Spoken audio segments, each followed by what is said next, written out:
Mía đến mùa lạnh ăn ngọt thật đấy.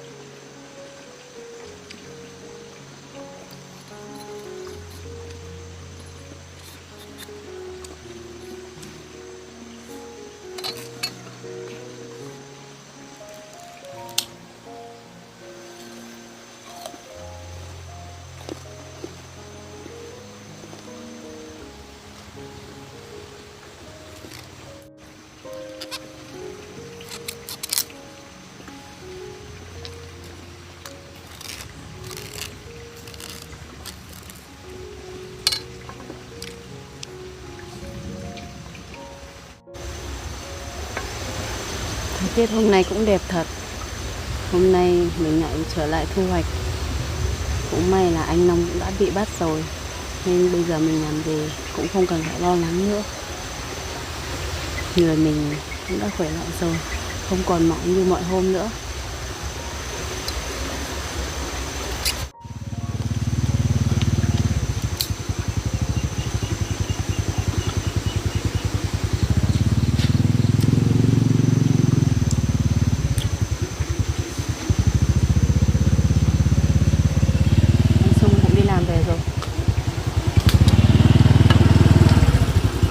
Anh đi làm về rồi à?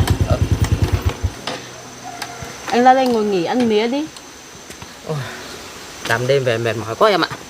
Vâng. Em đang ăn mía sao? Vâng, để em chẻ mía ra cho anh nhé.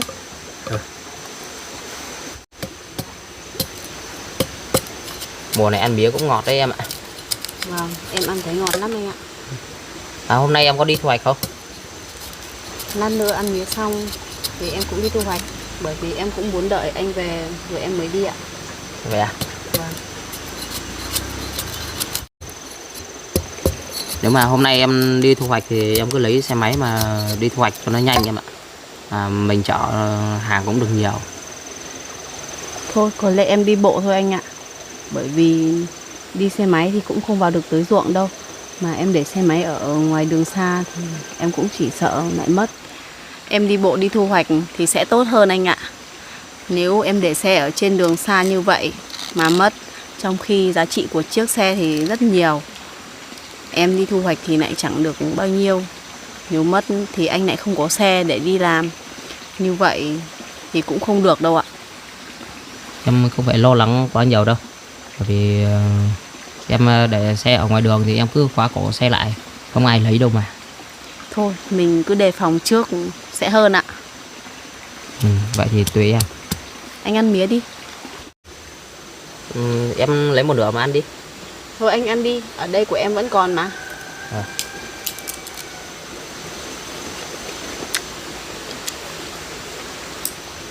Mía ngọt quá em ạ. Vâng ạ.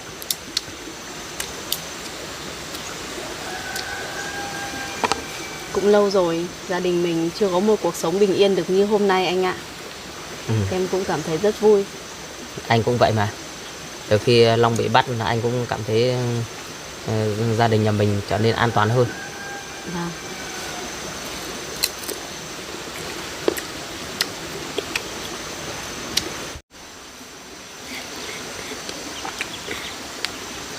Anh thấy gà con nhà mình ra hết ngoài rồi. Chắc có khi là anh cũng phải làm lại cái cửa. Vâng, em thấy cái cửa nó cũng thủng mấy lỗ rồi. Chắc là gà cứ đi theo đường đó đấy ạ. Nhìn mấy con gà này khỏe mạnh quá. Thế hôm nay em đi thu hoạch có xa không? Có lẽ em lại ra cánh đồng ngoài thị trấn để thu hoạch thôi anh ạ. Bởi vì bây giờ ở ngoài đó cũng có rất nhiều nông sản để mình thu hoạch ạ. Như vậy cũng được. Đến sau em đi an toàn là được. Vâng.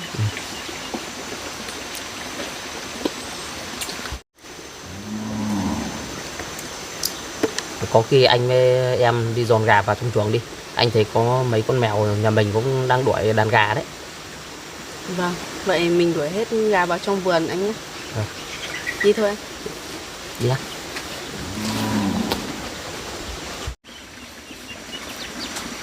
Em mở cửa anh nhé. Anh lấy chổi.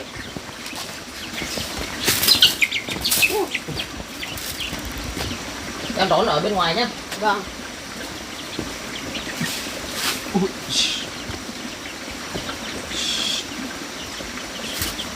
Thế ạ?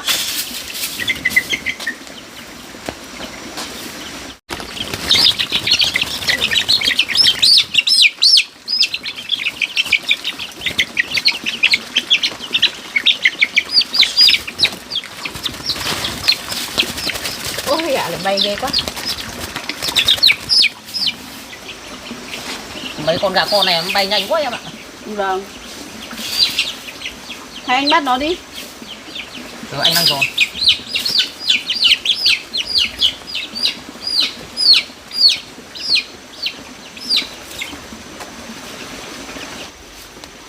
Em nhìn xem còn con nào ở ngoài không? Em thấy cũng hết rồi. Mà vào vườn bên trong cũng đủ hết rồi anh ạ. Ừ. Để em đóng cửa lại đã.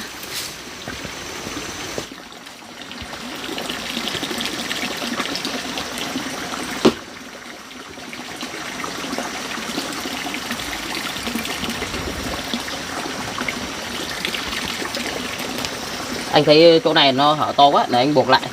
Vâng. Thì ra nó bị thủng ở chỗ này ạ. Mình cứ cuốn gọn nó vào đây là được, không phải sửa chữa nhiều.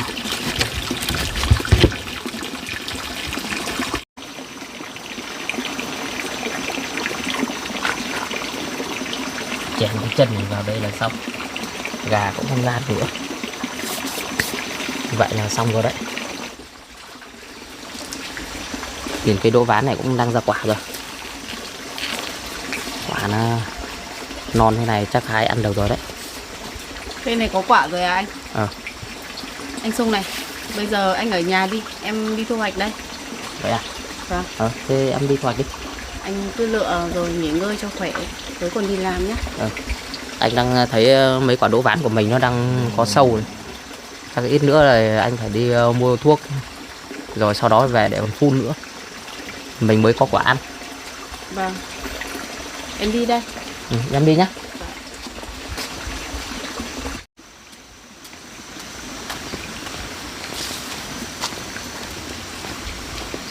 Dắt cái xe vào vẫn gọn.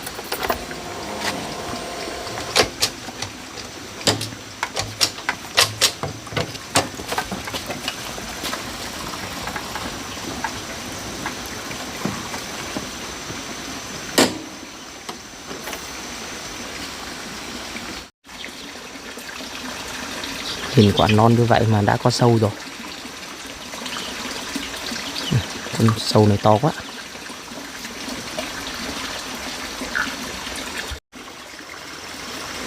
Mình thấy lá của nó cũng đang bị sâu bệnh. Có khi mình cũng phải đi mua thuốc mà phun vào để lấy quả để ăn.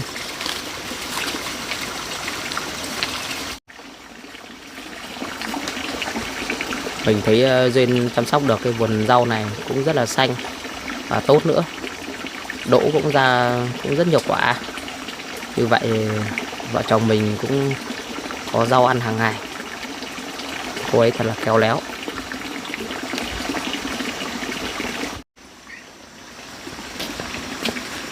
Có khi mình phải vào trong nhà nghỉ ngơi một lát, rồi sau đó mình sẽ đi mua thuốc sâu về đây để mà phun thuốc sâu.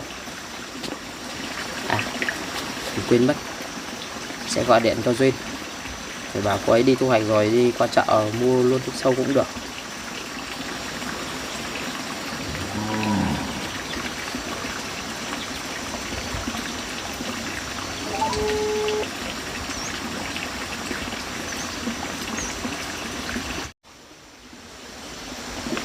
Alo, anh Sung à? Em ơi, lát nữa em đi thu hoạch xong thì em đi chợ ấy, thì em mua cho anh gói thuốc trừ sâu nhé, để anh về anh phun đỗ. Vâng ạ. Ừ. Em chào anh. Thôi, bây giờ mình vào trong nhà nghỉ ngơi một lát. Cả đêm mình cũng đi làm về cũng mệt mỏi rồi.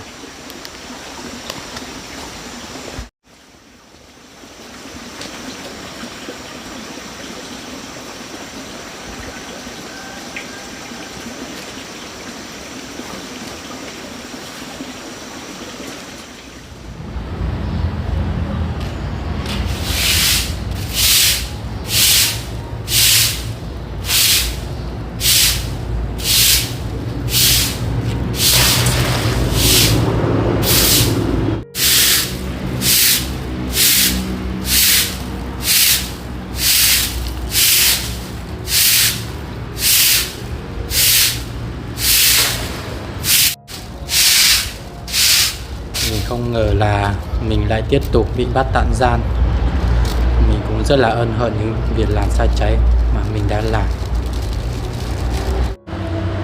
Mình bị tạm giam ở đây 3 ngày, rồi họ cũng sẽ đưa mình lên tuyến trên để xét xử và nhận hình phạt của mình. Mình cũng rất là lo lắng, không biết hình phạt của mình có nặng không nữa.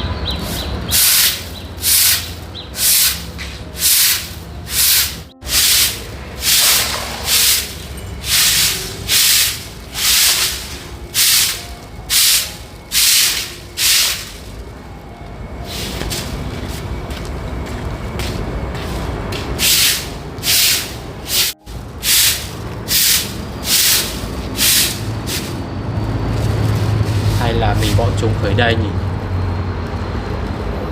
Nhưng mà không được, mình bỏ trốn, như vậy tội của mình lại nặng thêm hơn. Nếu mình bỏ trốn khỏi đây, mình cũng sẽ phải đi sống ẩn nấp, như vậy cũng rất là khổ.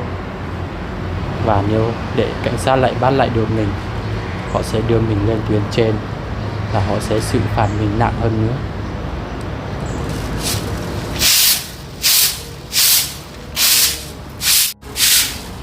Có khi là mình phải suy nghĩ lại và tính toán lại kế hoạch của mình có nên bỏ trốn khỏi đây không.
to quá.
Cái mảnh đất thì cũng đẹp,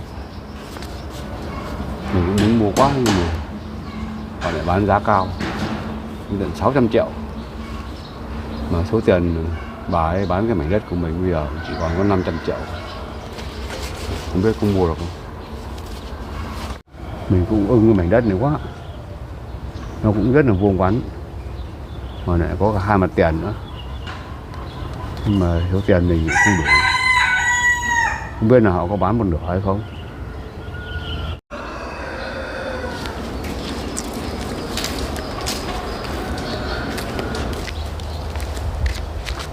Mảnh đất thì cũng rất đẹp, ưng ý lắm. Có khi mình cũng phải hỏi lại ông chủ này xem là ông có bán cho mình một nửa không. Nếu bán một nửa thì mình cũng đủ tiền làm nhà và tiền đất nữa. Cái này mà mình cũng mua được cái mảnh đất này cũng rất là tiện đối với mình, đường đi đối lại nó cũng phong quang sạch sẽ.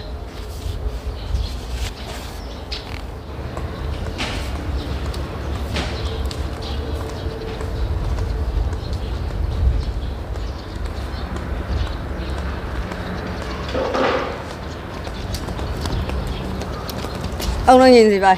Bà bây giờ tập thể dục à? Vâng, tôi tập thể dục. Thế ông ngắm cái gì ở đấy? Tôi đang ngắm cái mảnh đất này đây. Tôi cũng đang ưng mảnh đất này quá bạn, mà chủ nhà họ lại bán giá cao quá. Thế giá cao là bao nhiêu ông? Bán tận 600 triệu cơ. Nếu mua miếng đất này ông ạ, mà người ta lấy 600 triệu thì mình không đủ tiền đâu ông ạ. Thì tôi cũng đang có dự tính là tôi hỏi lại ông chủ đất này, nếu như bán một nửa thì mình cũng mua được đất và cũng còn tiền để làm nhà bạn. Ông ạ, nếu như cứ mua được đất mà làm nhà thì mình cũng hết tiền về sau này về trải già ông ạ.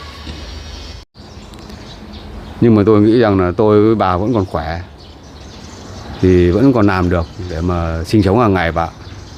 Không được đâu ông ạ. Sao vậy bà? Thôi ông ạ, tốt nhất là chúng ta không mua mảnh đất này nữa. Thì là chúng ta là bây giờ về ở với cháu trai. Rồi cái đồng tiền đó thì chúng ta để cho cháu trai giữ, để sau này cháu trai nó có trách nhiệm chúng ta về già ông ạ. Nhưng mà theo như tôi nghĩ rằng là mình không làm nhà to, mình dùng một ngôi nhà nhỏ lên đây để mình sống cho nó được tự do hơn vậy. Tôi cũng nghĩ nhiều rồi. Thôi tốt nhất là chúng ta không có làm nhà nữa. Nếu mà mua đất làm nhà chúng ta làm thì là không có còn tiền nữa ông ạ. Mà tốt nhất là về với cháu trai ở. Còn cái số tiền sau này các cháu nó có cái trách nhiệm với tuổi già của chúng mình. Tôi cũng không đồng ý đâu ạ. Tôi đã quyết định rồi. Tôi cũng đã nói với bà rất nhiều lần rồi. Tôi không bao giờ tôi ở nhà cháu trai của bà đâu. Ông lúc nào ông cũng nghĩ xấu về cháu trai của tôi. Nó cũng đối xử với ông rất tốt. Nếu như bà vẫn quyết định để tôi về ở với cháu trai của bà thì tốt nhất là cái số tiền đó bà sẽ chia lại cho tôi một nửa để tôi đi tìm chỗ khác tôi ở. Bây giờ tôi nói với ông này, cái số tiền này tôi nắm tài khoản tất. Tôi không chia đâu. Mà nếu tôi có chia cho ông thì ông đem vào cho con Duyên à? Tại sao bà là mẹ lúc nào bà cũng nghĩ xấu về các con của mình là thế nào? Tôi không bao giờ nghĩ xấu về các con của chúng ta đâu. Thế nhưng tôi muốn ông về để vợ chồng có nhau để còn trông nom nhau ông ạ. Nếu ông quyết định như vậy thì ông sẽ ra đi với hai bàn tay trắng. Và tôi sẽ lên chính quyền địa phương. Tôi sẽ làm giấy ly hôn. Mấy ông? Tại sao bà lại nói với tôi như vậy? Chỉ vì ông không nghe tôi cho nên là tôi phải làm như vậy. Bà cũng đã biết rồi, tôi đã nói là cháu bà nó không thích tôi ở đó nên tôi phải có cái suy nghĩ như vậy. Bây giờ vợ chồng mình mua một nửa mảnh đất này và làm nhà ở lại nó có phải tự do thoải mái hơn không? Tôi cũng không đồng ý đâu ông ạ. Đấy, bây giờ bà cứ thử nghĩ mà xem. Vợ chồng mình có một mảnh đất và một ngôi nhà nhỏ ở trên đó thì vợ chồng mình làm việc gì cũng được tự do và thoải mái hơn không? Tôi biết là như thế nhưng tôi không nghe ông đâu. Còn ông muốn quyết định đi đến đâu cũng được. Nếu như vậy thì tôi sẽ lên chính quyền địa phương. Tôi yêu cầu chính quyền địa phương sẽ bắt bà phải chia trả một nửa số tiền đó cho tôi. Ông muốn đi đâu thì đi, tôi cũng không bao giờ nghe. Ông đã làm tôi bực mình nhá. Thì những lời là tôi nói với ông như thế nào, tôi làm đúng như thế. Bây giờ mà ông ra đi tôi sẽ làm giấy ly hôn. Tôi bỏ ông, sau ông ra trắng bàn tay luôn. Không có một cái gì trong người ông đâu nhá. Được rồi, bà cứ làm giấy thì tôi sẽ ký cho bà. Được rồi, tôi sẽ về làm giấy. Thế tôi nói với ông lần cuối cùng. Thế ông có về ở với cháu trai tôi hay không? Tôi không về tôi ở đâu ạ. Nếu như ông không ở nhá thì tôi sẽ lên báo chính quyền địa phương. Tôi làm đơn, ly dị bỏ ông đấy.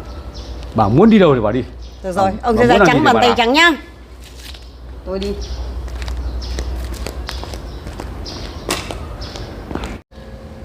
Mình cũng bực mình thật đấy. Để tiền của mình mà bà lại đem giao cho cháu trai bà. Bà nói là sau này nó sẽ nuôi dưỡng mình về già. Mình bây giờ mình có tiền, mình cần gì sự quan tâm của cháu trai bà nữa. Được, lần này mà bà viết đơn ly hôn thì mình cũng sẽ ký ngay. Nhưng mình cũng phải nhờ đến chính quyền đòi lại một nửa số tiền đó của mình. Chứ không để cho bà lúc nào bà cũng nghĩ xấu về mình. Bây giờ mình sẽ quay lại nhà cháu trai của bà để lấy một số đồ dùng cá nhân của mình. Để mình sẽ quay về lại nhà Duyên để mà ở. Ở đấy thì nó sẽ thoải mái hơn.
cho ông ấy biết, chứ mình không thể để cho ông ấy thích làm cái gì thì làm.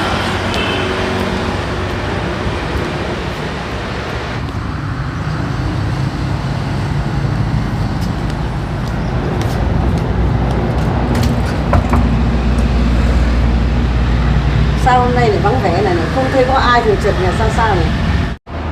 Đây là cán bộ đi giao ban hay đi họp rồi nhỉ? Thôi mình cứ đi ra rằng sau mình ngồi chờ một lát xem họ có về thì mình nộp đơn vậy.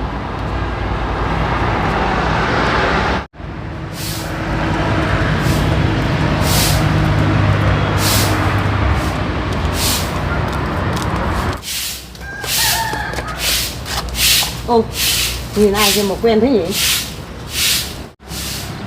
Đúng là thằng Long rồi. Thế là công an đã bắt được Long vào đây rồi. Thế là may đấy.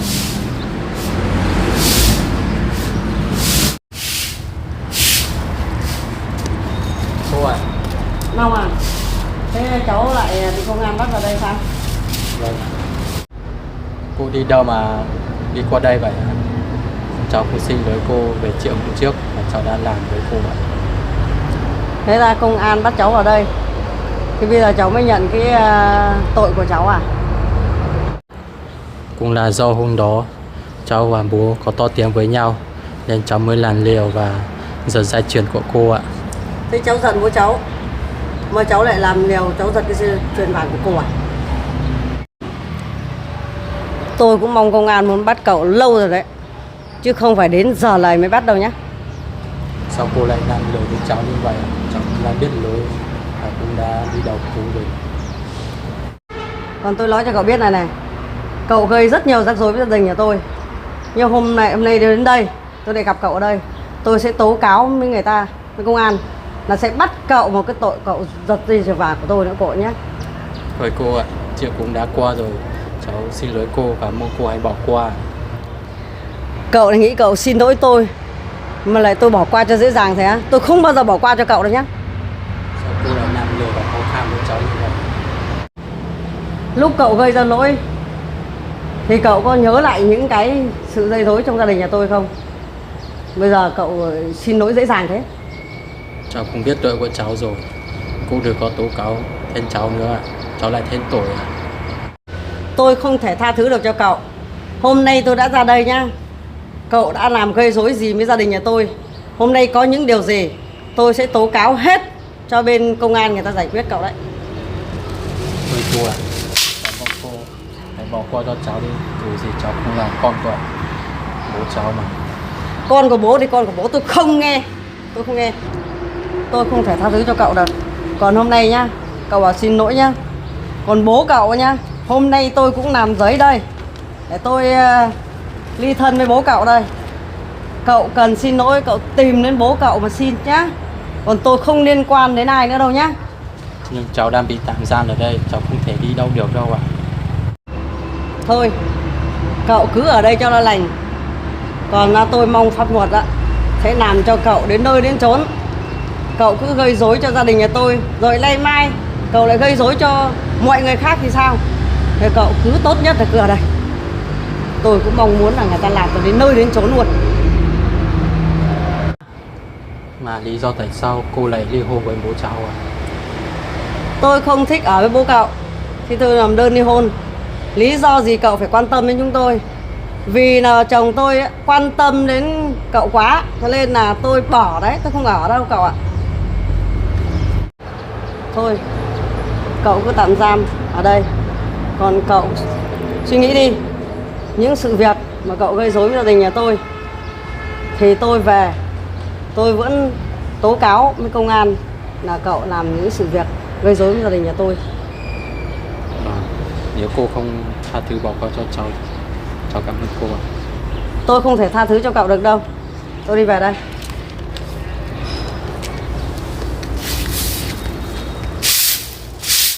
Thôi, mình cũng lên phòng để nộp giấy ly hôn. Rồi xong rồi mình về mình sẽ nói chuyện với cháu trai mình thôi.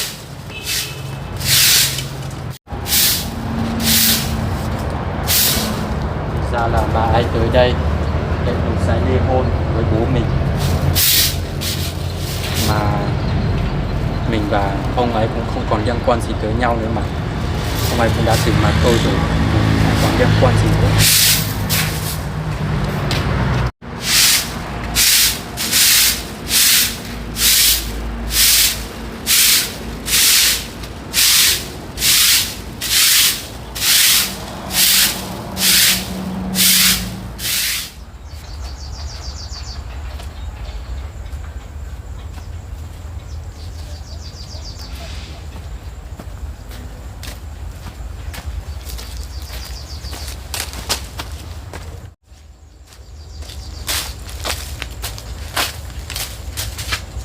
Chưa à?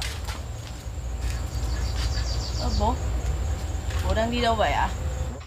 Bố cũng đang đi vào nhà con để ở đấy. Sao lại như vậy? Thế bố vào nhà con, mẹ con có biết không ạ? Dạ con có biết. Thế cuộc sống của bố và mẹ thế nào rồi? Đã ổn định chưa ạ? Thì bây giờ vẫn như vậy thôi con ạ. Mẹ con cũng không thay đổi được đâu. Bố tới nhà con mà mẹ con không đồng ý như vậy, con sợ mọi chuyện lại trở lên rắc rối như trước đây bố ạ. Nhưng mà hôm nay thì mẹ con cũng đã quyết định viết đơn ly hôn đối với bố rồi. Sao lại như vậy ạ? Hôm mà con đi thu hoạch ấy, bố ở nhà con thì mẹ con cũng tới đó để đón bố về để mà ở cùng với mẹ con. Thì mẹ con cũng có nói là mẹ con sẽ thuê cho bố một căn nhà nhỏ để bố ở đó. Thế nhưng về đó thì mẹ con cũng chưa thuê được, thì vẫn phải ở nhà cháu trai của mẹ con. Nhưng mà bố ở nhà cháu trai mẹ con thì cháu trai của mẹ con cũng tỏ ra vẻ rất là khó chịu ra mặt đối với bố ạ. Vậy hả bố? Cái hôm con đi thu hoạch ở cánh đồng mà thị trấn thì con cũng có vào ngủ với mẹ con làm cho bố hôm đó bố rất là lo lắng ấy. Không có chuyện đó đâu bố ạ. Ai nói với bố là con ở đó với mẹ vậy? Lúc đó thì bố cũng rất lo lắng cho con, và mẹ con cũng tới đó thì cũng nói với bố rằng là gặp con đang thu hoạch ở cánh đồng thị trấn mà lại còn vào ngủ cùng với mẹ con nữa thì bố cũng rất là yên tâm. Nhưng thật sự không có chuyện đó đâu ạ. Hôm đó con cũng mất tích thật đấy ạ. Hôm đó con mất tích thật sao? Mà cũng đã có chuyện gì xảy ra với con vậy? Chuyện là hôm đó con cũng trên đường đi thu hoạch về, con gặp anh Long. Con cũng không hiểu tại sao anh ấy cứ ở đó tìm đợi con. Sau đó anh ấy bắt giữ con rồi trói con vào gốc cây, rồi gọi điện tống tiền anh Sung đây bố ạ. Lại có chuyện đó nữa à? Vâng, mà con cũng không hiểu tại sao anh Long nói rằng lý do lại từ bố. Chuyện này là thế nào vậy à? Lúc đó thì con cũng đi thu hoạch rồi, thì Long cũng có đến gia đình nhà mình, và bố cũng sợ rằng là Sung hiểu lầm bố, thì bố cũng đã nói chuyện với Long và bố đã cắt đứt tình cảm bố con với Long rồi. Nên là Long cũng lúc đó Long rất tức giận và cũng tuyên bố với bố rằng là sau này nếu như mà gia đình nhà mình có việc gì xảy ra thì đừng có ân hận và đừng có trách. Thì bố nghĩ rằng là chắc chỉ có Long làm nên chuyện này. Thì ra anh Long đã tới gặp bố và cảnh báo với gia đình nhà mình như vậy ạ? Đúng rồi đấy. Hôm nay thì cũng rất may là bố được gặp con, thì bố cũng biết được sự thật. Trong khi mà bố ở trong nhà con thì bố cũng rất là lo lắng vì việc con mất tích, mà mẹ con vào đó này cũng lại lừa dối bố, nói là gặp con đang thu hoạch ngoài cánh đồng, mà bà lại muốn đón bố về để mà ở với bà ấy. Đến bây giờ bố mới biết sự thật của mẹ con. Mẹ con nói dối bố như vậy cũng không được. Lúc đó con cũng đang rất gặp hoạn nạn. Vậy mà con lại nghe được tin rằng bố về quê với mẹ. Con cũng cảm thấy rất thất vọng đấy ạ.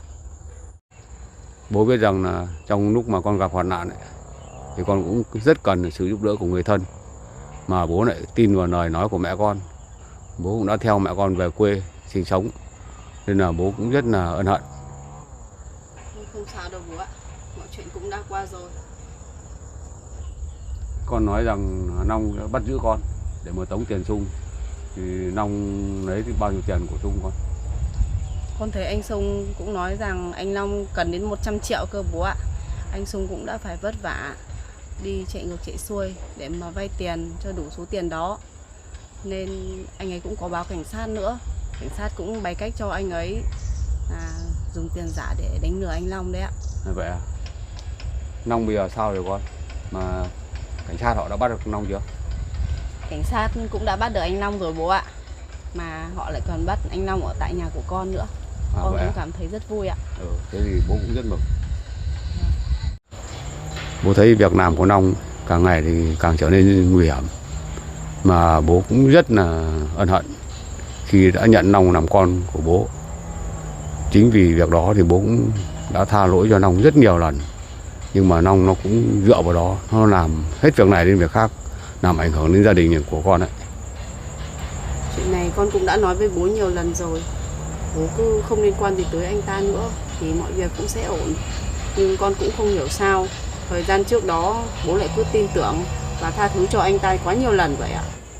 Bởi vì lúc đó thì bố cũng thấy Long nó có hoàn cảnh khó khăn, này một trẻ mồ côi không nơi nương tựa, thì bố cũng có lòng thương để mà nhận nó làm con nuôi. Thế nhưng mà Long cũng không trân trọng được những cái lòng thương của bố đối với nó, cho nên nó làm những việc làm như vậy.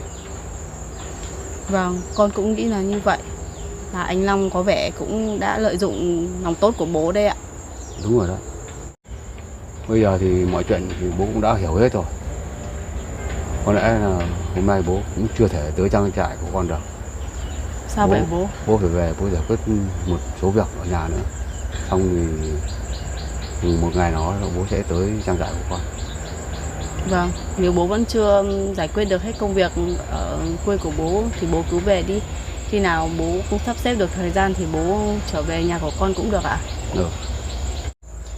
Mà bố này, bố nói với con rằng mẹ con viết đơn ly hôn bố rồi gửi ra tòa. Con nghĩ rằng bây giờ bố và mẹ cũng đã nhiều tuổi rồi.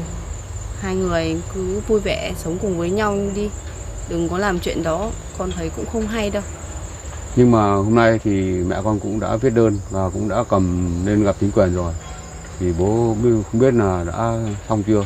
Hôm nào thì họ mới gọi bố ra tòa cùng với mẹ con đấy. Thôi con ạ, việc này thì cũng việc của bố, thì con cũng không phải lo lắng đâu. Bố cũng đã có cách giải quyết rồi. Vâng ạ.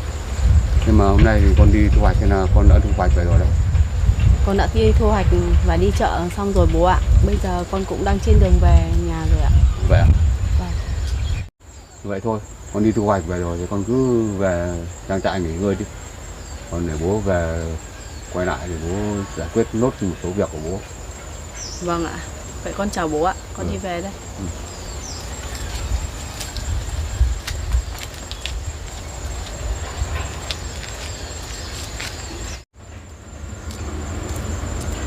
Mình không thể ngờ rằng mẹ chỉ vì muốn bố về quê mà lại nói dối bố như vậy.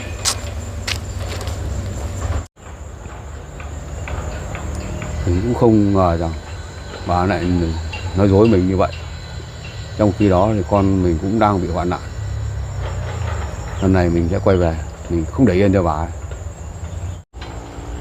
Lúc đó thì mình cũng nói với bà ấy rằng là con Duyên đang bị mất tích. Mà bà cũng lại không có một tí lòng thương nào đối với con Duyên. Mà mình cũng hồ đồ. Mình tin tưởng vào bà ấy thì mình lại phải về theo bà.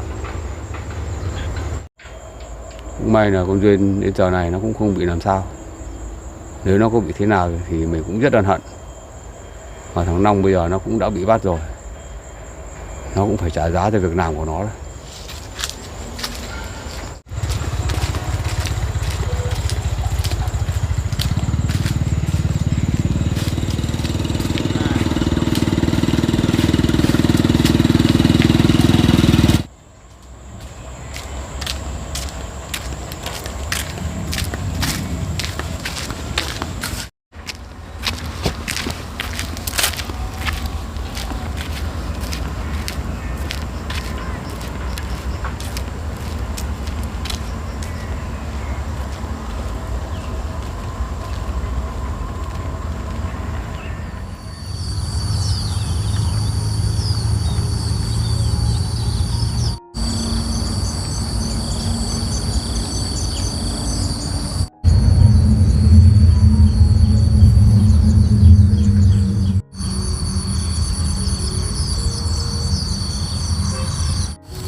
Nông trại ớt này rộng quá, quả lại còn sai nữa.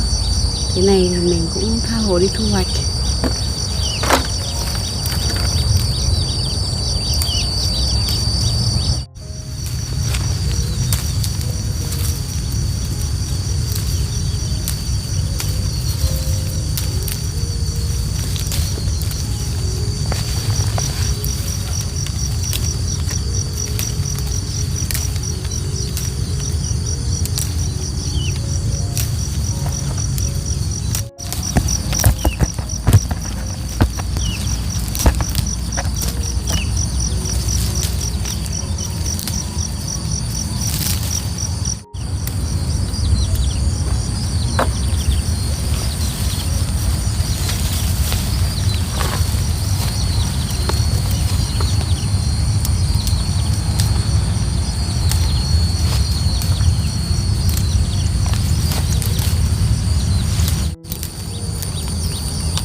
Ớt cay như này không phải ai cũng thích ăn. Không biết mình hái nhiều như vậy có bán được không nhỉ? Hôm nay mình cũng tạm thời hái một vùi mang ra chợ bán thử để xem chiều hướng của chợ sẽ như thế nào.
Không hiểu sao mọi người ở đây họ trồng ớt ra quả sai thế nhỉ? Còn mình trồng mấy cây ớt ở nhà quả cũng ít quá. Chắc là họ cũng phải có kỹ thuật gì đây.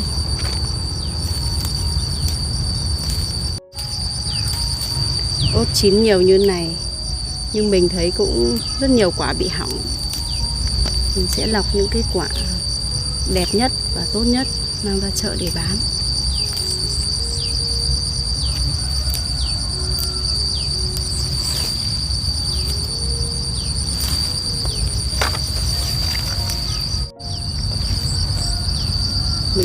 Ở đây cũng có rất nhiều người đi hái ớt thuê, nhưng họ vẫn hái không kịp, vẫn để ớt chín quá, làm ớt nó bị hỏng mất.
Ớt này nhỏ như vậy hái cũng lâu thật đấy.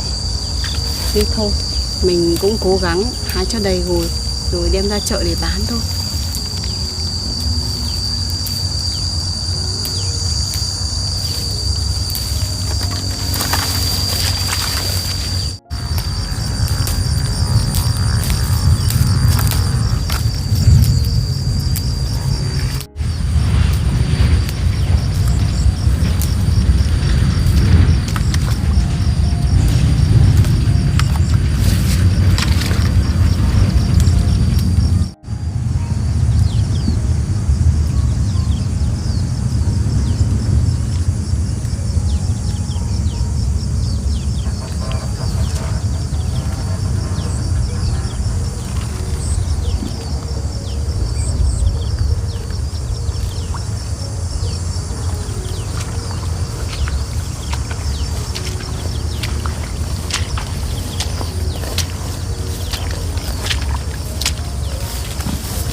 Con đi làm mà Sung? Vâng ạ. Thế con đi làm có vội lắm không? Con cũng không vội lắm đâu mẹ. Nếu con không vội mẹ có chuyện muốn nói với con. Mẹ có chuyện gì vậy? Mẹ muốn nhờ con về một việc này có được không con? Có chuyện gì vậy mẹ? Nếu như bố con mà vào đấy á thì con cũng nói chuyện với bố con. Nói bảo bố con về với mẹ và các con đừng để cho bố ở trong đấy nhé.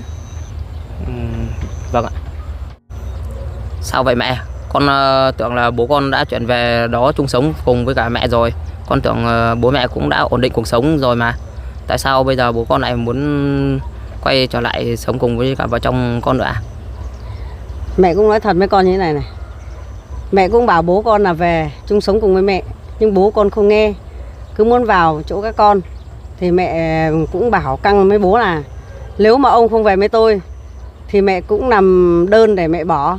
Thì bố bảo là bố cương quyết bố không về, thì mẹ cũng làm đơn mẹ ra chỗ chính quyền mẹ nộp con ạ. Đây là chuyện riêng tư của bố mẹ, nên là vợ chồng con cũng không biết quên bố mẹ như thế nào cả. Con cũng chỉ mong rằng là bố mẹ cũng có tuổi về già rồi, nên là cũng nên là chung sống với nhau hạnh phúc, chứ đừng có to tiếng với nhau suốt ngày như vậy cũng không hay đâu ạ. Thế nhưng mà là mẹ nói với Sung thế này này, mẹ cũng mong muốn Sung với Duyên cố gắng để động viên bố về ở với mẹ để vợ chồng chăm sóc nhau, đừng cho bố ở trong đó con ạ. Vâng, nếu mà con mà gặp được bố con ấy thì con sẽ nói chuyện này cho ông ấy biết ạ. Cũng là điều mẹ cũng mong muốn nhất ở với mẹ.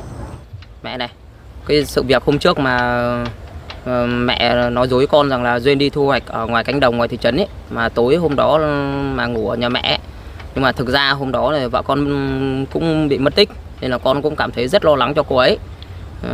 Và con cũng rất tức giận mẹ đấy ạ.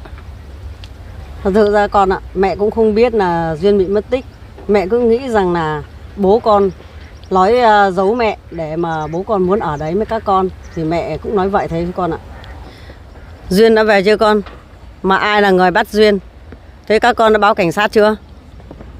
Duyên bây giờ cũng trở về an toàn được mấy ngày nay rồi mẹ. Chính là Long là người đã gây ra chuyện này. Và con cũng đã báo cảnh sát. Và họ cũng đang bắt giữ Long ở trại tạm giam rồi mẹ. Vậy à? Bây giờ con nói ra thì mẹ mới nhớ là hôm qua mẹ cầm tờ đơn thì mẹ đem đến chính quyền địa phương để mẹ nộp, mẹ ly thân với bố con. Thế thì cũng là tình cờ mẹ nhìn thấy Long đang dọn dẹp, mặc áo tạm phạm nhân để dọn dẹp ở đấy con ạ. Vậy à mẹ. Nhưng mà theo con ấy thì bây giờ bố mẹ cũng có tuổi về già rồi, nên là mẹ đừng có viết đơn ly thân với cả bố con làm gì cả. Đây là điều là con khuyên mẹ như vậy thôi. Mẹ cũng không muốn thế đâu. Thế nhưng mà thôi các con cứ khuyên bố, mẹ cũng muốn bố về với mẹ con ạ. Vâng. Hôm qua mẹ cũng đi nộp đơn rồi, thế nhưng mẹ vẫn chưa nộp được. Nhưng sau khi về thì mẹ cũng nghĩ nhiều rồi con ạ. Thì thôi, bố con có vào trong đấy thì các con cũng động viên bố là về ở với mẹ để sau này vợ chồng già để mà bố mẹ nhờ lẫn nhau. Còn các con ở trong đấy có cuộc sống riêng rồi các con nhé. Vâng, mà thôi mẹ, bây giờ trời cũng đang mưa rồi, mẹ cứ về nhà nghỉ ngơi đi. Nếu mà bố con mà có tới nhà con ở thì chuyện này thì con sẽ nói để cho bố con biết. Và bây giờ con phải tới công trường làm việc đấy ạ. Thế các con cố gắng giúp đỡ cho mẹ để bảo bố về chung sống với mẹ nhé. Vâng ạ. Con đi làm đây. Đây con đi nhá. Mà trời mưa thế này mẹ có về không? Để con con chở mẹ về, cho con đến công Thôi trường. con đi làm đi. Để mẹ có vài cái ít khoai để mẹ vắt tí để mẹ về thôi mà. Vâng ạ. Con đi đi.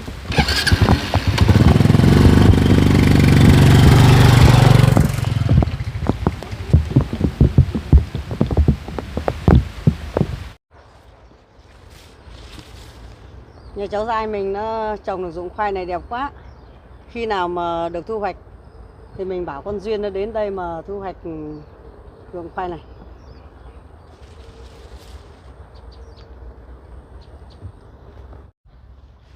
Bây giờ mình cũng vắt cái khoai này cho nó xuống củ.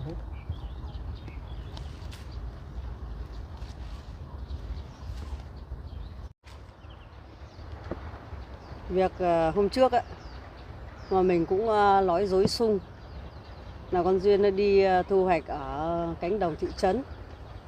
Bây giờ trong lòng mình cũng áy náy quá.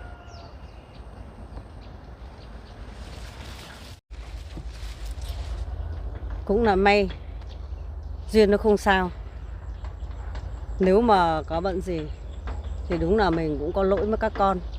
Lẽ ra thì mình phải có trách nhiệm với các con, nhưng chỉ vì ông á, mình lại ích kỷ với các con quá, không quan tâm đến các con.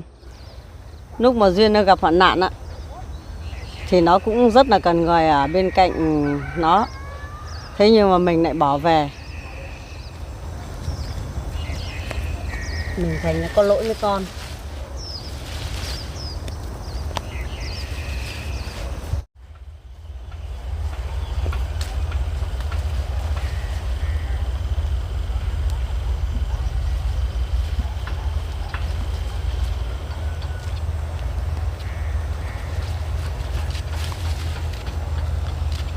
À đây, bà đây rồi.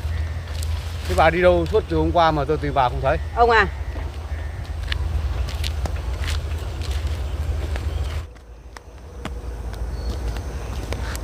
tôi hôm qua thì tôi đi chơi nhà cháu tôi cho nó giải trí. Sáng hôm nay tôi ra đây tôi làm lật dây cho cháu.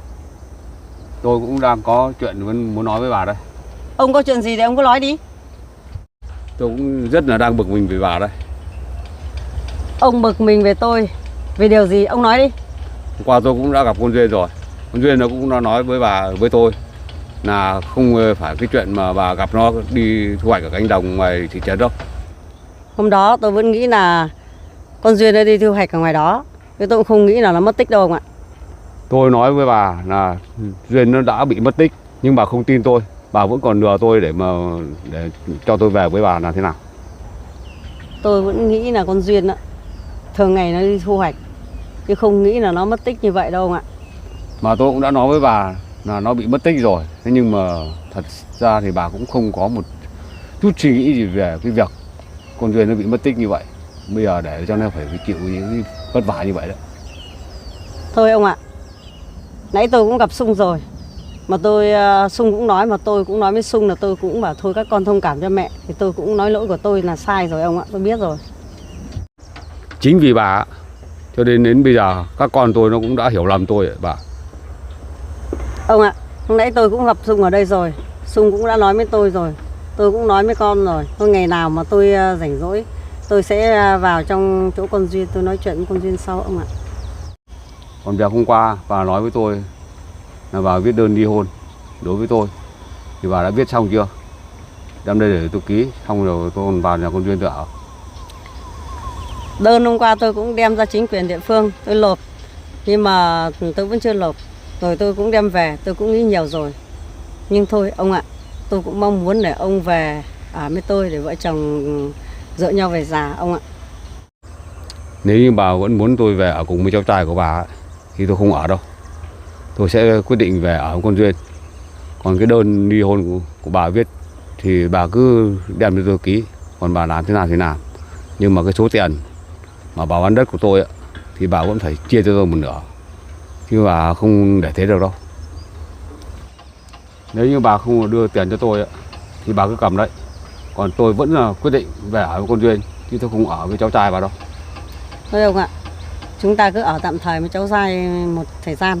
Xong rồi tôi đi tìm một miếng đất nào đó thì nó phù hợp với chúng ta, thì chúng ta mua để mà làm nhà này, vợ chồng chúng ta chung sống với nhau mà.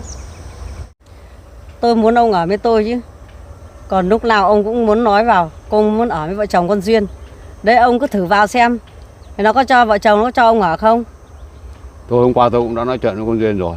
Nó cũng vẫn đồng ý để cho tôi về ở đó ở với vợ chồng cho nó. Chứ bà đừng có nói với tôi như vậy. Tôi tôi muốn ông ở đây với tôi thôi. Còn ông mà muốn vào với vợ chồng nhường Sung nhá, thì ông cứ thử vào đấy xem nó có cho ông ở không. Bà nói thế nào tôi không hiểu. Con Duyên nó là con tôi mà tôi không hiểu nó. Ông cứ vào đấy rồi sẽ hiểu ông ạ. Nếu mà ông vẫn bảo là muốn ông vào trong đấy ở với con Duyên, mà con Duyên nó để cho ông ở nhá, tôi sẽ vào tôi gây rối vợ chồng con Duyên. Tôi không để cho vợ chồng nó yên đâu nhá. Tại sao bà lại có cái suy nghĩ ích kỷ đối với tôi như vậy nhỉ? Tôi nghĩ vậy đây ông ạ. Tôi muốn ông về với tôi để vợ chồng trông nom nhau về già. Mà ông cứ ý của ông cứ lúc nào muốn ở với con Duyên. Thế tôi vào tôi cứ làm rối loạn nhà con Duyên ấy. Không làm gì được ăn đâu ông ạ. Nếu bà muốn tôi về ở với bà thì tôi cũng không về đó ở với cháu trai bà đâu. Nếu có chỗ khác ở thì tôi sẽ về ở với bà. Mà tôi đã nói rồi, không ở với cháu trai, mới ở thời gian thôi. Rồi chúng ta sẽ tìm ra chỗ khác. Nếu mà giá chỗ nào mà giá cả nó mà hợp lệ thì mình lại mua. Vợ chồng ta già ở với nhau. Bây giờ bà muốn tôi về ở cùng với bà thì bà cứ về bà tìm mua một miếng đất khác đi. Thì tôi sẽ về ở với bà. Còn bây giờ bà chưa tìm được thì tôi vẫn cứ ở nhà con Duyên. Thế thì ông cứ về đây đi. Ông về đây ở với tôi thì chúng ta cùng đi tìm xem miếng đất nào mà phù hợp. Chúng ta mua chúng ta ở. Tôi là vợ của ông, mà ông hay là chồng của tôi. Thế cái việc mà đất đai thì ông phải ở nhà để ông đi tìm chỗ nào phù hợp để chúng ta cùng mua chứ. Thế nhưng mà bây giờ tiền thì bà cũng cầm hết. Thì tôi lấy đâu ra để mà tôi tìm?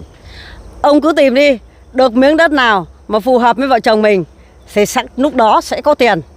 Mà tôi về đây thì tôi ở đâu? Tôi không bao giờ tôi ở chỗ cháu trai của bà đâu. Tôi đã nói là chỉ ở tạm thời thôi mà ông. Tôi cũng đã nói với bà rồi là chúng ta ít tiền thì chúng ta mua một mảnh đất ở cạnh nhà Sung và Duyên ấy để chúng ta ở. Nhưng mà không nghe. Bà lại muốn về thị trấn thì chúng ta lấy đâu ra tiền?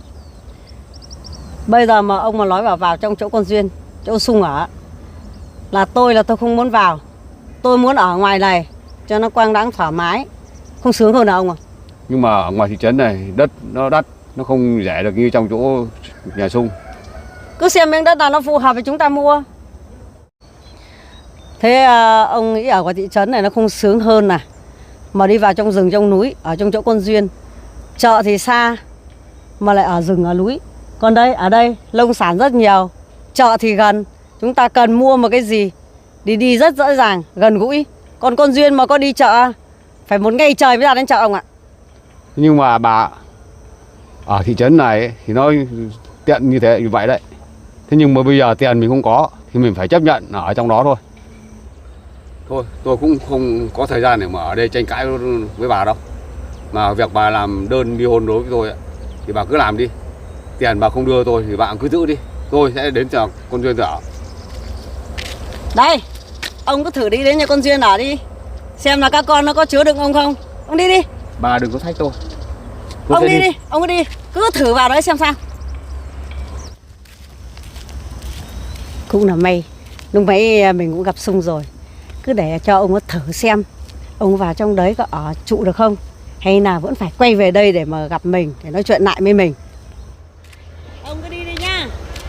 Ông vào nhà con Duyên mà ở nhá. Ông đừng có tới đây mà về mà tìm tôi nhau nhá. Bà cứ yên tâm đi. Tôi không mời tôi quay lại tìm bà đâu. Vâng, ông đi đi, ông đi đi, đi. Thôi, cứ để cho ông ấy thử đi vào trong ấy xem có ở được hay không. Mà không ở được á, lại mà có về tìm mình á, đừng có trách mình một điều gì.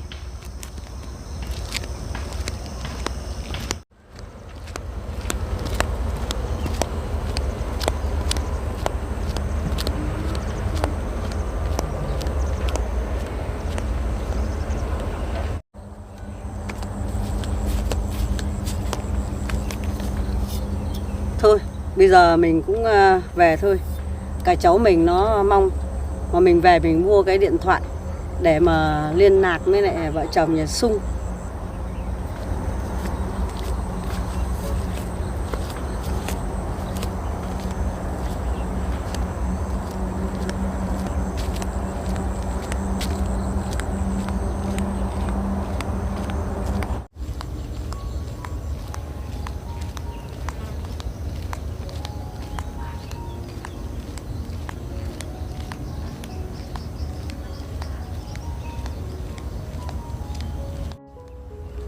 Đúng là bảo ông ấy, ở đây những cánh đồng thì rộng, ngô các cháu, khoai các cháu nó rồng. Muốn ăn thì bẻ luộc, khoai muốn ăn thì ra cuốc. Thế mà ông ấy không nghe.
Hôm nay trời cũng khá lạnh đấy.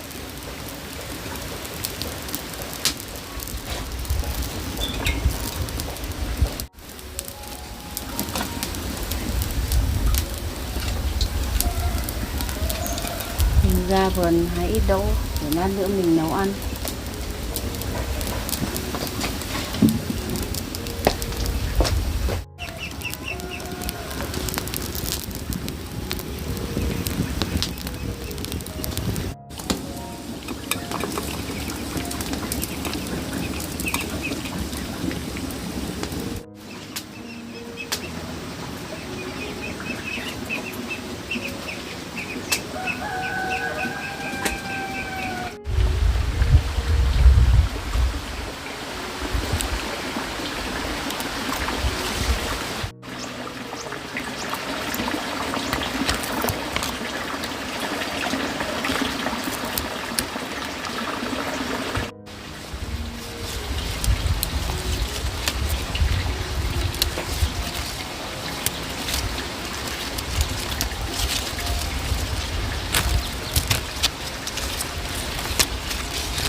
Dạo lần này mình đến đây ở với các con, không biết là chúng nó có đồng ý không. Trong khi đó thì họ mình cũng không đồng ý cho mình tới đây ở. Đằng nào thì mình cũng đã tới đây rồi, mình cũng sẽ vào nói chuyện với các con. Nếu như mà các con đồng ý cho mình ở đây thì mình ở, mà không cho ở mình sẽ đi tìm chỗ ở khác, thì mình cũng sẽ không về ở với bà ấy nữa.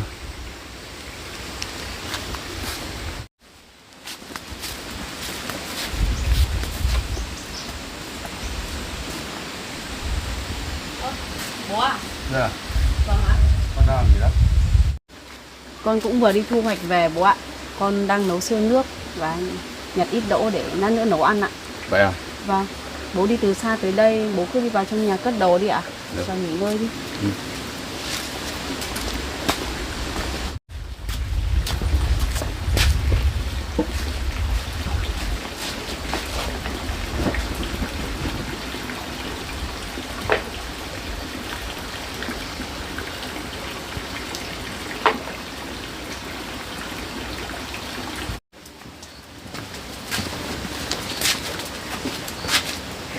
Bố mệt thì bố cứ nghỉ đi ạ.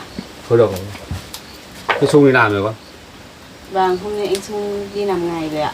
Dạ. Hôm qua bố về cũng đã nói chuyện với mẹ.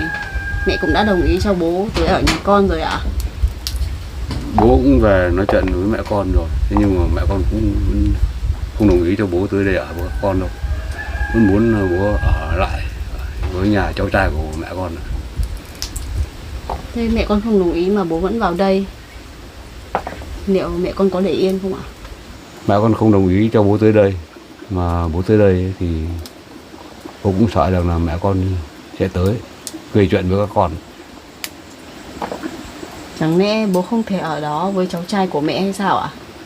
Bố không ở đâu đâu, bởi vì là mỗi một lần mà bố cứ đi về tới nhà thì cháu trai của bà lại nói với những cái giọng rất là khó nghe.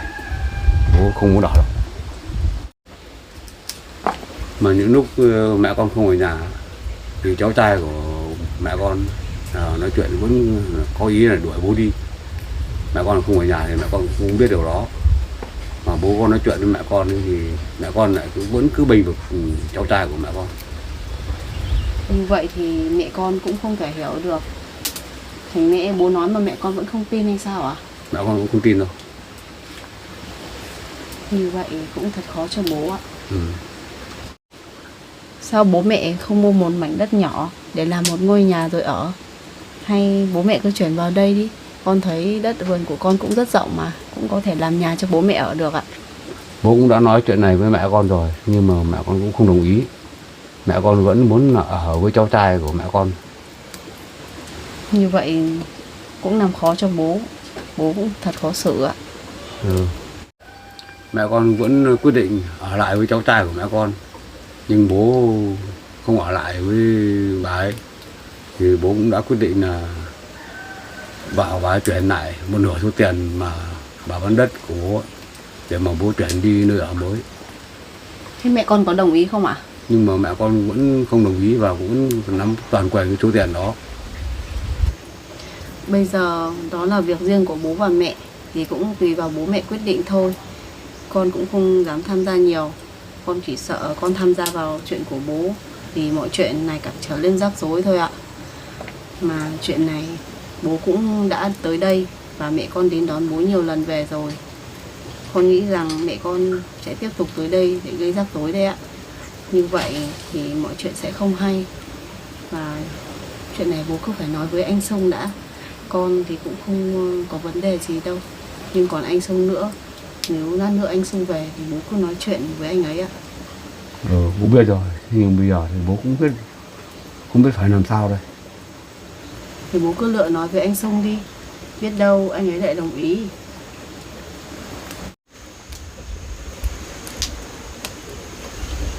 Lát nữa Sung đi làm về thì bố sẽ nói chuyện với Sung.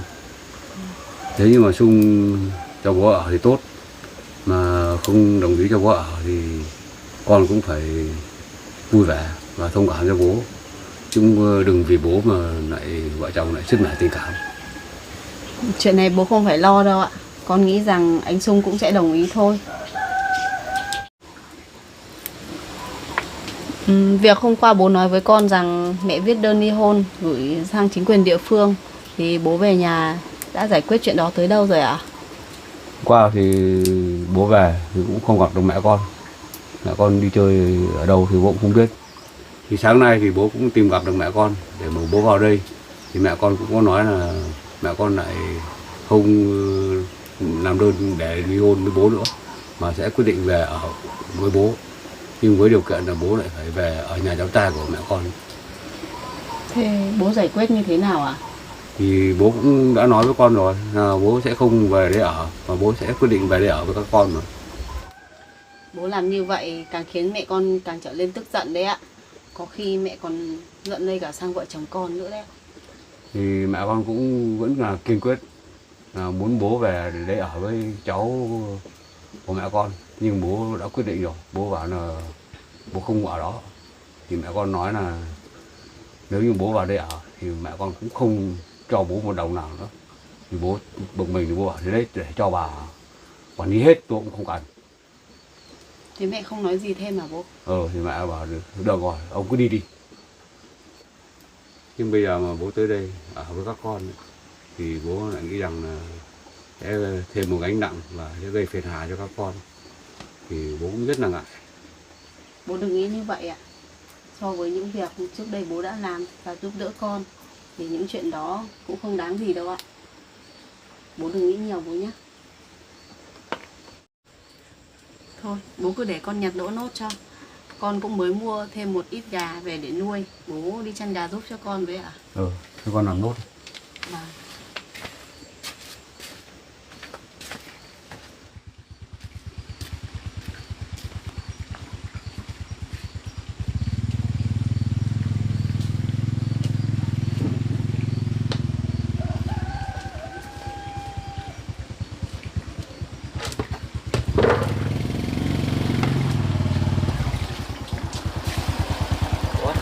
Không làm Để này à? Em bố tới đây lâu chưa ạ? Bố cũng tới đây được một lúc rồi con ạ. Mà hôm nay con đi làm về sớm vậy. Vâng, hôm nay ở công trường con cũng có công việc đột xuất, nên là họ thay đổi lịch làm ca bố ạ. Vậy Nên là con cũng về sớm, nên là tối nay con lại đi làm tiếp. Vậy à? Vâng. Thế là từ hôm nay là con cũng phải đổi chuyển thành làm ca đêm mà con. Vâng bố ạ, do công trường cũng có lịch thay đổi đột xuất nên là con chuyển đi làm đêm ạ. Làm đêm thì cũng vất vả đấy con ạ. Vâng. Thế con mời bố ra ngoài bàn ngồi uống nước đi. Hôm nay anh lại về sớm như vậy sao? Anh có làm việc không ạ? Anh có em. Tối nay anh lại đi làm việc tiếp. Như vậy thì vất vả cho anh quá. Em đang nấu ăn à? Em cũng đang nhặt đỗ thôi, lát nữa em đi nấu ăn. Anh với bố cứ ra ngồi uống nước đi, để em lấy nước ra ạ. Con cứ nấu đi.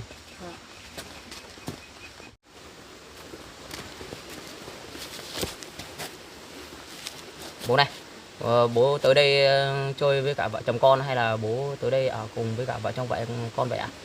Hôm nay bố tới đây thì cũng để mà ở cùng với các con đấy. Thế việc này thì mẹ con có biết không? Thì bố tới đây thì mẹ con cũng không đồng ý cho bố tới đây ở với các con đâu. Nhưng mà bố vẫn quyết định về đây ở với các con này. Vậy à bố? Sáng nay thì con cũng đi làm và con cũng gặp mẹ con. Và con cũng thấy mẹ con nói với con về chuyện của bố. Nhưng mà ý của bố thế nào ạ? Bố vẫn quyết định là về đây ở với các con. Lúc nãy thì bố cũng đã nói chuyện với Duyên rồi. Thì bây giờ cũng chỉ chờ con về. Các con có đồng ý để cho bố ở đây với các con không? Nếu mà bố cứ chuyển tới đây ở cùng với vợ chồng con cũng rất vui mừng vì điều này. Nhưng mà con cũng mong rằng là bố hãy cân nhắc lại giữa chuyện của bố và mẹ. Đúng rồi bố ạ. Bố cứ uống nước đi ạ. Mà bố uống nước.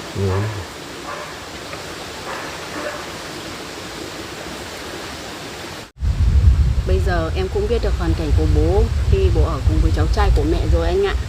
Bố ở đó thật sự cũng không thoải mái, bởi vì cháu trai của mẹ cũng không muốn bố ở đó đâu.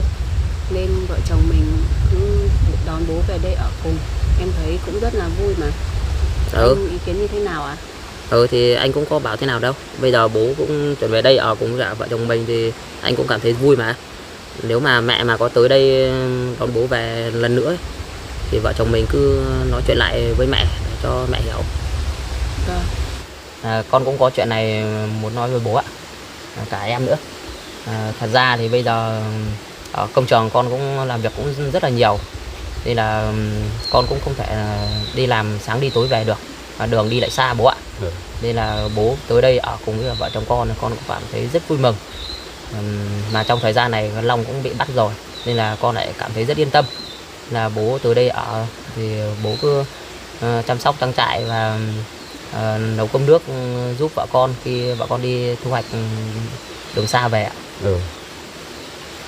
Hôm trước em cũng đã nói với anh rồi, công việc ở công trường của anh nhiều và công trường lại xa như vậy thì anh cứ vài ngày về một lần cũng được. Anh không cần phải sáng đi tối về đâu, đường xa như vậy anh đi sẽ rất vất vả đấy. Thì bây giờ cũng có bố chuyển tới đây ở cùng với vợ chồng mình rồi, nên là anh cũng cảm thấy rất yên tâm về chuyện này, nên là anh mới nói chuyện này cho em biết đấy. Thì bây giờ công việc của anh nó cũng nhiều ấy, nên là nếu anh sắp xếp được công việc thì một tuần anh về một lần, không thì có khi là đến một tháng thì anh mới về một lần. Nếu mà có gì thì vợ chồng mình cứ trao đổi qua điện thoại về việc học hành của con cái cũng được mà. Vâng, như vậy cũng được, nhưng anh cứ lựa mà sắp xếp công việc, hoàn thành công việc rồi anh về cũng được ạ. Em cứ yên tâm đi. Bố thấy con bây giờ có một công việc ổn định như vậy thì bố cũng rất là mừng rồi. Thì con cứ yên tâm mà làm việc đi. Còn công việc ở nhà thì bố sẽ giúp đỡ và hỗ trợ Duyên làm con ạ. Vâng, nếu bố nó nói như vậy thì con cũng cảm thấy yên tâm rồi. Mà Duyên này, có khi là bây giờ anh cũng phải vào trong nhà để anh dọn dẹp đồ của anh. Anh chuẩn bị tới công ty để làm việc. Sao anh lại phải vội như vậy? Đợi em nấu cơm xong rồi chúng ta ăn cơm cùng với nhau, rồi anh đi cũng được mà. Trước khi về nhà ấy, thì anh cũng đã ăn cơm ở công trường rồi, nên là anh cũng không ăn cơm ở nhà đâu. Lát nữa thì em với bố cứ ăn cơm đi. Vâng, vậy anh ở trong nhà sắp sửa đồ đi ạ? Thế con vào trong nhà sắp sửa đồ đấy ạ. Con cứ đi chuẩn bị đi. Vâng. Vậy là anh Sung cũng đã đồng ý để bố ở đây rồi đấy ạ. Bố không cần phải lo lắng gì nữa đâu. Rồi.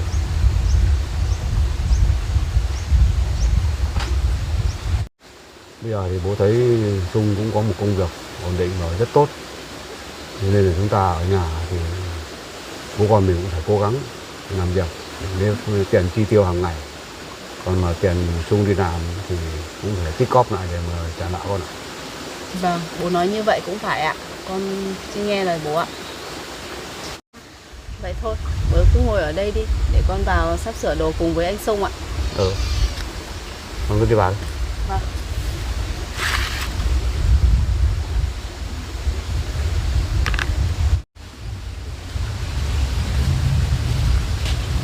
Em sắp sửa đồ xong rồi ạ? Anh sắp sửa đồ xong rồi em ạ. Bây giờ anh cũng đến giờ anh đi luôn đây em ạ. Em với cả bố ở nhà cứ ăn cơm nhé. Không được con. Vâng. Con đi được cẩn thận nhé. Vâng ạ, con cảm ơn bố nhiều. Có gì thì cứ gọi điện liên lạc với em nhé. Anh đi đường cẩn thận, giữ gìn sức khỏe nhé. Em với cả bố ở nhà giữ gìn sức khỏe. Con chào bố, con đi đấy ạ. Con đi nhé. Vâng, anh đi cẩn thận nhé.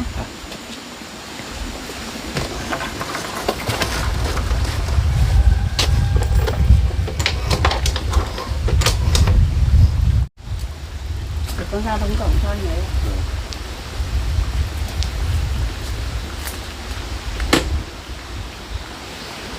Chào em nhé. Anh đi làm đây. Mình thấy các con vui vẻ hạnh phúc, mình cũng hạnh phúc theo các con.